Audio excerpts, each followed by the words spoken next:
आप देख रहे हैं न्यूज़ 18 उत्तर प्रदेश उत्तराखंड।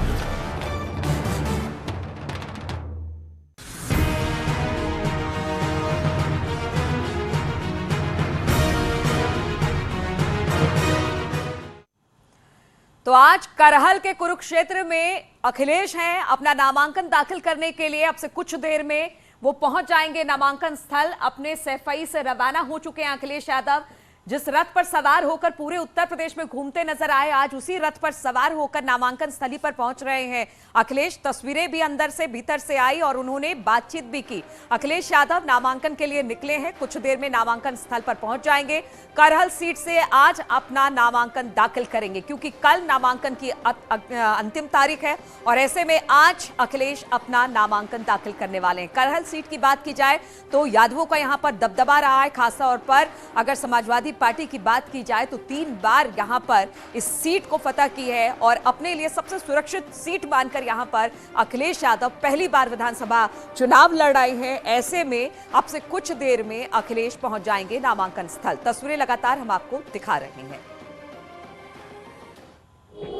मैं सबसे पहले धन्यवाद देना चाहता हूं मैनपुरी की जनता के और यहाँ के विधायक का और यहाँ के संगठन के लोगों ने जिन्हें मौका दिया है कि आज मैं करहल से चुनाव के लिए नॉमिनेशन करने जा रहा हूँ। ये क्षेत्र बिल्कुल घर के पास का घर है।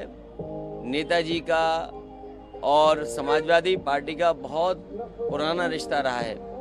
यहाँ के लोगों ने समाजवादी पार्टी के साथ हमेशा खड़े होकर के एक सकारात्मक राजनीति को आगे बढ़ाया है, एक प्रोग्रेसिव पॉलिटिक्स को हमेशा बढ़ाया है और मुझे उम्मीद है इस चुनाव में जो नेगेटिव पॉलिटिक्स करते हैं, जो नकारात्मक सोच के उन्हें हराएंगे और उत्तर प्रदेश से हटाएगी भी जनता। कुछ ही देर में नॉमिनेशन फाइल कर देंगे, किस तरह से सर यहाँ के प्रचार प्रसार के लिए, क्योंकि आपकी अब ये विधानसभा हो जाएगी, चुनाव बिल्कुल नजदीक है, अभी भी चल रहा है। मैं ये चुनाव जनता पे छोड़ता हूँ क्योंकि मुझे और जगह भी जाना होगा।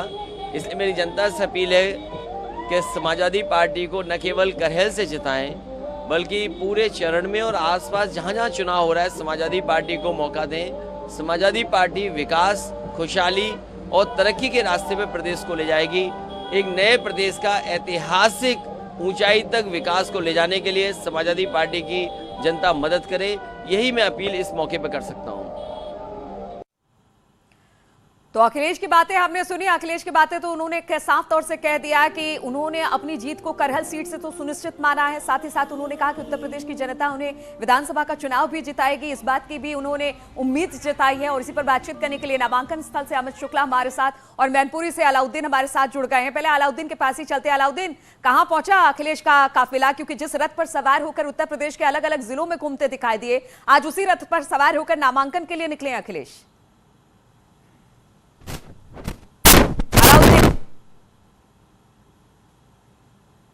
अलाउद्दीन, आवाज मिल रही है आपको? मिनट का वक्त उनको 25 मिनट की करीब 20 मिनट का वक्त उनको 25 मिनट का वक्त 20 से 25 मिनट का वक्त उनका अभी और लगेगा यहाँ आने में। जहाँ पर उनके रथ को उतारा जाएगा या रोका जाएगा वो जगह वो है, उस जगह पर सबसे पहले उनके रथ को रोका जाएगा। इसके बाद यहाँ से किसी के गाड़ी को जाने की इजाजत यहाँ से नहीं है, यानी कि फाइनली यहाँ से वो पैदल चल करके जो दूरी उनको तय करनी है वो करीब 200 से 300 मीटर है। वो रास्ता मैं दिखा रहा हूँ। फाइनली इस जगह पर रथ को रोके जाने का जो प्रोटोकॉल है वो तैयारी है, यानी एसडीएम जो है इलाके के वो यहाँ आएंगे, फिर साथ में जो उनके प्रस्तावक हैं उनके साथ फिर वो अंदर जाएंगे। आप साथ देखें तो यहाँ पर सिक्योरिटी के लोगों की तादाद भी लगातार बढ़ रही है। अब मैं आपको रास्ता दिखाता हूँ जिस रास्ते से उनको अंदर की तरफ जाना है। ये रास्ता है जो कि पैदल ही तय करना है और कलेक्ट्रेट के अंदर जाना है, यानी कि इस जगह के बाद कोई व्हीकल अंदर जाने की इजाजत फिलहाल नहीं दी गई है। एनएसजी के जो कमांडोज हैं, सपा अध्यक्ष के तमाम लोग यहाँ तैनात हैं, वो उनको यहाँ से लेंगे और फिर त्रिस्तरीय जो लेयर बनाई गई है सिक्योरिटी की, वो पहला लेयर हमने पहले देखा, ये दूसरी लेयर है। दूसरी लेयर के बाद तीसरी लेयर कलेक्ट्रेट के गेट की तरफ हम बढ़ रहे हैं। आपको दिखाएंगे कि वहां से फिर उनको फाइनली अंदर जाना है। ये दूसरी लेयर हमने पार कर ली है और तीसरा लेयर सामने दिख रहा है। यानी कि ये दूरी करीब 200 से 250 मीटर की है जो पैदल ही उनको तय करनी है। और फिर नॉमिनेशन के लिए उनके प्रस्तावक प्रोफेसर रामगोपाल और जो इलाके के कई सारे नेता हैं समाजवादी पार्टी के पुराने, जिन लोगों ने मुलायम सिंह को भी इलेक्शंस वगैरह लड़ाया था, वो तमाम लोग यहाँ पर पहले से ही मौजूद हैं।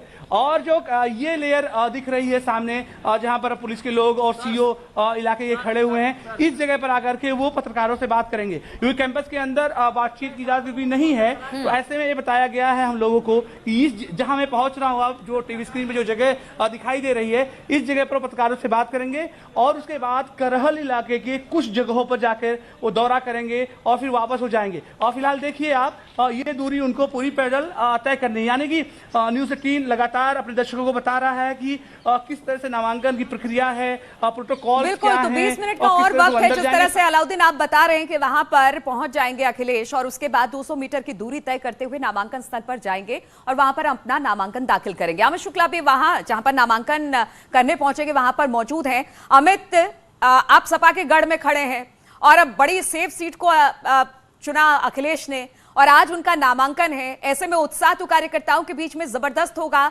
लेकिन कोविड भी है और कुछ चुनाव आयोग की सख्ती भी है। तो क्या कुछ देख पा रहे हैं आप वहां से? जोश हाई है नीलू, कार्यकर्ताओं का जोश हाई है। और जहां से तस्वीर अलाउद्दीन ने छोड़ी थी उसकी आगे की तस्वीर में दिखाता हूं। बस यहीं पर अखिलेश यादव को मजिस्ट्रेट कार्यालय के भीतर जाना है नामांकन करने के लिए, लेकिन उससे पहले यहां पर आप देखिए किस कदर भीड़ देखने को मिल रही है। समाजवादी पार्टी के तमाम कार्यकर्ता भी हैं, मौजूदा विधायक भी हैं, पूर्व विधायक भी हैं, सभी यहाँ पर मौजूद हैं और सुरक्षा के भी कड़े इंतजाम किए गए हैं। ये आलोक शाक्य जी हमारे साथ हैं। पिछली बार चुनाव आप हार गए थे, लेकिन इस बार आपको उम्मीद है कि जीत होगी। नामांकन आपका हो गया है? बस नामांकन ही करने जा रहा हूँ। अच्छा। भारी मतों से अब की बार विधानसभा भोगांव की जनता जिताने जा रही है। और जो भी समस्याएं आप जानते हो, मैनपुरी की सारी सीट निकल रही है, सारी सीटें, चारों की चारों सीटें, मैनपुरी की नहीं, अगल बगल की सारी सीटें निकल रही हैं। और कार्यकर्ताओं में, समाजवादी कार्यकर्ताओं में बहुत जोश है और जोश के साथ प्रदेश की सरकार बनाएंगे और पुनः दोबारा माननीय अखिलेश यादव को मुख्यमंत्री बनाएंगे। कुछ लोग ये भी कह रहे हैं कि अखिलेश यादव को यहाँ चुनाव प्रचार करने की भी जरूरत नहीं है, जीत जाएंगे ऐसे ही।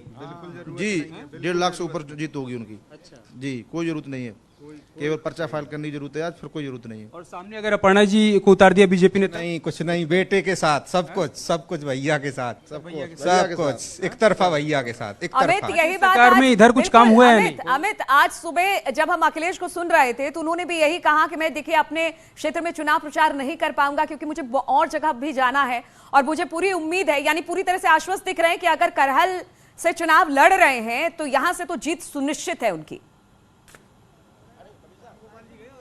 उसके पीछे कारण भी है, नीलू, क्योंकि 2002 में सिर्फ एक बार ऐसा रहा है कि जब समाजवादी पार्टी सीट से हारी है, वरना 1993 से लेकर आज तक हर बार समाजवादी पार्टी की सीट पर जीत हुई है। तो अखिलेश यादव इस बात को लेकर तो आश्वस्त हैं कि एक बार फिर से यहाँ पर साइकिल दौड़ेगी और चूंकि वो राष्ट्रीय अध्यक्ष हैं, पूर्व मुख्यमंत्री हैं, तो अपनी जीत को लेकर पूरी तरीके से आश्वस्त हैं। और कार्यकर्ताओं को उन्होंने संदेश भी दिया है कि नेताओं के चक्कर काटना बंद कर दीजिए, बहुत बेहतर है कि आप वोटर्स के बीच में जाइए, लोगों के बीच में जाइए, उनके मन में क्या चल रहा है उसको समझिए और समाजवादी पार्टी का जो एजेंडा है, समाजवादी पार्टी की जो योजनाएं और जो नीतियां हैं उसको लोगों तक पहुंचाइए, ताकि 2022 में समाजवादी पार्टी का जो लक्ष्य है कि 22 में 22 किल और अखिलेश यादव का नारा है कि 400 सीट हम पार कर रहे हैं, तो उस नारे को प्राप्त किया जा सके। बिल्कुल। और कल नामांकन की अंतिम तारीख है अमित, और सबसे बड़ी बात यह है कि बीजेपी ने अभी तक अपने उम्मीदवार की घोषणा भी नहीं की है। क्या इसको हम ये माने कि सारी चीजें सुनिश्चित करने के बाद बीजेपी यहां से अपने उम्मीदवार उतारेगी जो कि फाइट दे सके अखिलेश यादव को यहां पर? अभी कुछ लोगों से हमारी बातचीत हुई यहाँ पर नीलू, तब लोगों ने कहा कि दरअसल भारतीय जनता पार्टी ये जानती है कि इस सीट पर मुकाबला एक तरफा है, ऐसा यहाँ के लोगों का मानना है। लेकिन बीजेपी ये चाहती है कि कम से कम एक ऐसा प्रत्याशी उतारा जाए कि मुकाबले को कुछ हद तक दिलचस्प बनाया जा सके। कई नामों को लेकर यहाँ पर चर्चा हो रही है, जिसमें से एक नाम अपर्णा यादव का भी है, लेकिन अभी आखिरी मुहर लग नहीं पाई है। अब उसके पीछे क्या कारण है, क्या अभी हर पैमाने पर पार्टी ये परख रही है कि कौन सा प्रत्याशी होगा जो अखिलेश यादव के सामने कम से कम स्टैंड कर पाएगा। उसके बाद ये बीजेपी तय करेगी। ये फिलहाल कहना मुश्किल है। दूसरे नंबर की पार्टी जरूर यहां पर बीजेपी बनना चाहेगी, क्योंकि ये गढ़ है समाजवादी पार्टी का। और यहां पर अखिलेश यादव पहली बार विधानसभा करहल सीट से लड़ रहे, नामांकन के लिए निकल गए, कुछ देर में पहुंचने वाले हैं। अलाउद्दीन भी लगातार हमारे साथ बने हुए हैं। अलाउद्दीन, कितनी देर में वहां पर पहुंच जाएंगे? प्रस्तावक के तौर पर कौन कौन उनके साथ होगा?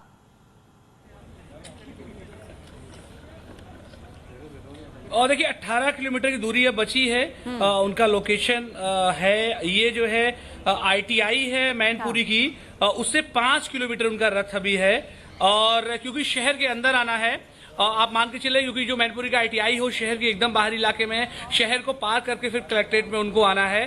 तो 18 से 19 किलोमीटर की दूरी अभी दिखा रही है।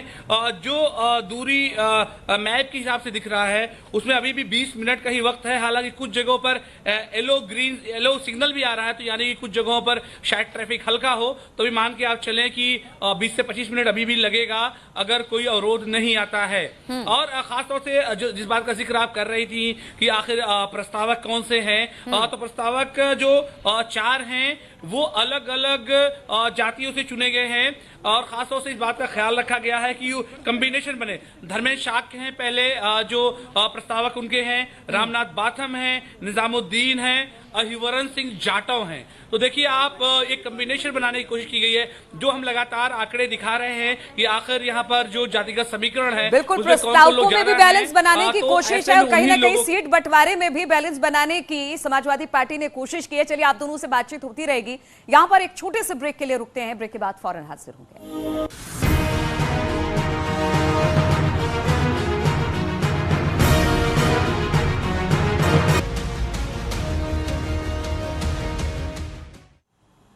तो प्रधानमंत्री मोदी आज वेस्ट उत्तर प्रदेश के 5 जिलों में वर्चुअली रैली के जरिए लोगों को संबोधित करने वाले हैं। पीएम की वर्चुअल रैली में करीब 27 लाख लोग जुड़ेंगे। सीएम योगी इससे आगरा से जुड़ने वाले हैं। प्रधानमंत्री मोदी की वर्चुअल संवाद में सहारनपुर, शामली, मुजफ्फरनगर, बागपत, गौतम बुद्ध नगर पर खास फोकस रहने वाला है। बीजेपी के 98 मंडल, 1211 शक्ति केंद्र और 7878 पोलिंग बूथों पर वर्चुअल चौपाल होगी। और ट्वीट भी हम आपको दिखा रहे हैं, नरेंद्र मोदी ने ट्वीट भी किया है। यूपी के लोगों की आज वर्चुअल रैली के लिए इस प्रकार का उत्साह दिखाया है, उनकी प्रतिबद्धता को जाहिर करता है। दोपहर 1:30 बजे होने वाली इस रैली में कई ऐसे जिले हैं, 5 बताए जा रहे हैं जो जुड़ने वाले हैं।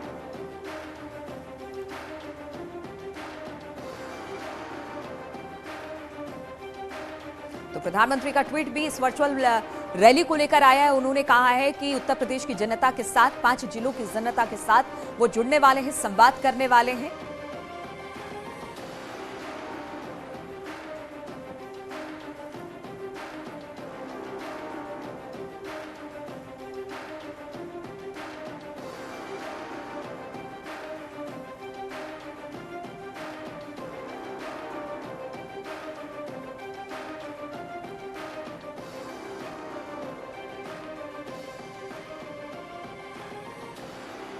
और प्रधानमंत्री मोदी जिस तकनीक के जरिए आज वर्चुअल रैली करने वाले हैं वो है 3D होलोग्राम तकनीक। क्या है 3D होलोग्राम तकनीक, वो भी हम आपको दिखा रहे हैं। 3D होलोग्राम तकनीक, इस तकनीक में वर्चुअल इमेज जो है वो दिखाई देगी। तकनीक को हम समझाने की कोशिश कर रहे हैं। रियल को वर्चुअल बनाने के लिए लाइट बीम का इस्तेमाल होता है। इमेज दिखाने के लिए प्रोजेक्टर का इस्तेमाल किया जाता है। ये प्रोजेक्टर के जरिए ही ये 3D डायमेंशन के साथ आपको तस्वीरें दिखाई देगी। होलोग्राम तकनीक के जरिए तस्वीर बिल्कुल रियल दिखती है और इस तकनीक से बने इमेज को चारों ओर से देखा जा सकता है। लोगों को देखने में ये रियलिस्टिक लगता है, जो कि इसकी खासियत है। और इसी पर बातचीत करने के लिए हमारे साथ हमारे तमाम सहयोगी अलग अलग जगहों से जुड़ गए। आगरा से हिमांशु, सहारनपुर से देवेश, शामली से शहनवाज, बागपत से शहजाद हमारे साथ जुड़े हुए हैं। सबसे पहले हिमांशु के पास ही चलते हैं। हिमांशु, आज मुख्यमंत्री भी आगरा में रहने वाले हैं और आज वर्चुअली संवाद प्रधानमंत्री की तरफ से होगा। 27 लाख लोग इससे जुड़ने वाले हैं। किस तरह से तैयारी इसको लेकर की गई है? जी बिल्कुल, जिस तरह से इलेक्शन कमीशन ने तमाम बंदिशें लगाई थी उसका तोड़ बीजेपी ने डिजिटल माध्यम के जरिए निकाला है। तो अलग अलग रणनीति बनाई गई है। सबसे पहले बीजेपी के जो जनसंवाद कार्यक्रम रखा गया बीजेपी का, वो फतेहपुर सीकरी विधानसभा क्षेत्र के किरौली के इसी ग्राउंड में रखा गया है। ये रामवीर ग्राउंड है, रामवीर खेल मैदान इसे बोलते हैं। और यही बगल में जो है लैंड होगा हेलीकॉप्टर सीएम योगी का। और लखनऊ से सीएम योगी चल चुके हैं और करीब मुश्किल से 15 से 20 मिनट के अंदर इस ग्राउंड में सीएम योगी आ जाएंगे। ये मंच आप देख रहे हैं, यहाँ चौधरी बाबूलाल जो यहाँ के प्रत्याशी हैं वो भी मंच पे पहुँच चुके हैं। और यहीं से गेरुए रंग की कुर्सी लगाई गई है, उस पर बैठ करके सीएम योगी जनसंवाद करेंगे। यानी जो वोटर हैं, ये वोटर आप देख सकते हैं, ये आ गए इस फतेहपुर सीकरी क्षेत्र के और इन वोटरों से अपनी बात रखेंगे सीएम योगी।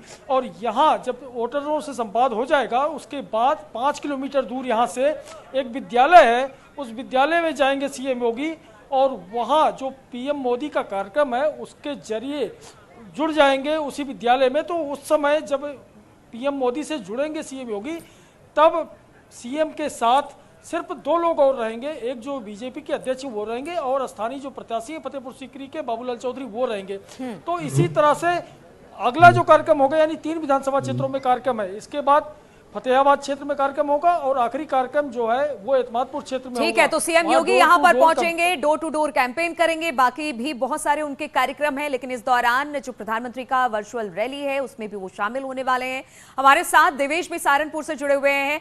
देवेश, इस वर्चुअल रैली के प्रधानमंत्री को लेकर किस तरह की तैयारी वहां पर की गई है?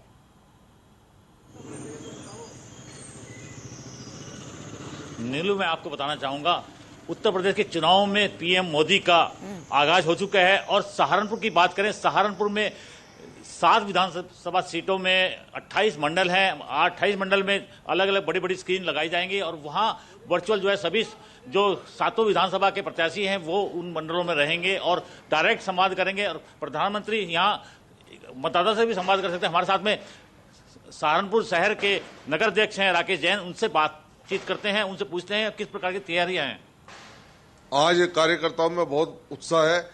कोविड के चलते जो वर्चुअल संवाद होना है, हमारे सहारनपुर महानगर में 11 मंडल हैं। 11 के 11 मंडल में बड़ी स्क्रीन के माध्यम से भारी संख्या में कार्यकर्ता उस कार्यक्रम को सुनेंगे।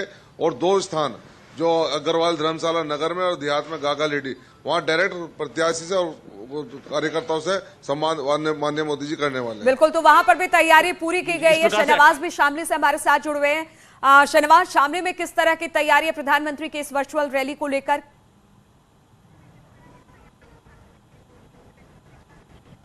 बिल्कुल, जो प्रधानमंत्री नरेंद्र मोदी की आज वर्चुअल रैली होनी है उसकी तैयारियां जो पार्टी के कार्यकर्ता हैं, नेता हैं, उन्होंने पूर्ण कर ली है। शामली थोड़ी सी आवाज में दिक्कत आ रही है, शहनवाज आपके पास आएंगे, लेकिन बागपत से शहजाद भी हमारे साथ जुड़े हुए हैं। शहजाद, वहां पर किस तरह की तैयारी ताकि ज्यादा से ज्यादा लोग प्रधानमंत्री को सुन सके? बिल्कुल, देखिए, बागपत में वर्चुअल रैली को लेकर पूरी तैयारी है, पूरा जोश है बीजेपी नेताओं में और बीजेपी समर्थकों में। इसी को लेकर बागपत की 3 विधानसभा है, बागपत, बड़ौद और छपरौली, तीनों विधानसभा में लगभग 12 से 15 जगहों पर जो है एलईडी लगाई गई है, जहां पर बीजेपी कार्यकर्ता, बीजेपी समर्थक और बीजेपी नेता प्रधानमंत्री नरेंद्र मोदी का वर्चुअल संवाद सुनेंगे। पीएम जो है आज विधानसभा चुनाव में पहली बार रैली करने जा रहे हैं। आज वो अपने नेताओं को, कार्यकर्ताओं को, जनता को चुनाव की रणनीति पर जो है चर्चा करेंगे। हमारे साथ मैं जो है एक पॉइंट पर मौजूद हूँ जहां पर वर्चुअल रैली होनी है। मेरे पीछे आप देख सकते हैं किस तरह से तैयारियां हैं, कुर्सियां यहाँ पर लगाई गई हैं और पीछे जो आप देखिए कि एलईडी भी जो है लग चुकी है। लगभग 1 बजे ये कार्यक्रम शुरू होगा जिसमें जो है 500 से ज्यादा जो है लोग पहुंचेंगे। बागपत में जिस तरह 3 विधानसभा है, तीनों विधानसभा में लगभग 12 से 15 जगह एलईडी लगाई गई है। अलग अलग गाँवों में, बड़ौद विधानसभा में बड़का गांव में एलईडी लगाई है, बड़ौद कस्बे में एलईडी लगाई गई है। लगभग 12 से 15 जगह एलईडी है और लोग बाग जो है पीएम मोदी के वर्चुअल संबोधन का जो है इंतजार कर रहे हैं। जी चलिए, इंतजार कर रहे हैं लोग। 1:30 बजे के आसपास प्रधानमंत्री इस वर्चुअल रैली के माध्यम से लोगों से जुड़ने वाले हैं। 5 ऐसे जिले हैं उत्तर प्रदेश के जिनके लोगों के साथ प्रधानमंत्री संवाद करेंगे। बहुत बहुत शुक्रिया आप सभी का हमारे साथ जुड़ने के लिए।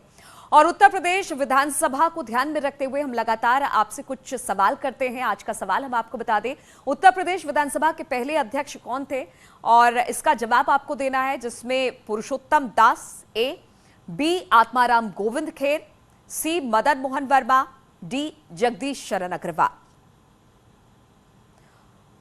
एक बार फिर से हम सवाल दोहरा देते हैं। हम आपसे पूछ रहे हैं कि उत्तर प्रदेश विधानसभा के पहले अध्यक्ष कौन थे, जिसके ऑप्शन भी हम आपको दे रहे हैं। ए पुरुषोत्तम टंडन, बी आत्माराम गोविंद खेर, सी मदन मोहन वर्मा, डी जगदीश शरण अग्रवाल। और रुकेंगे यहां पर छोटे से ब्रेक के लिए, फौरन हाजिर होते हैं।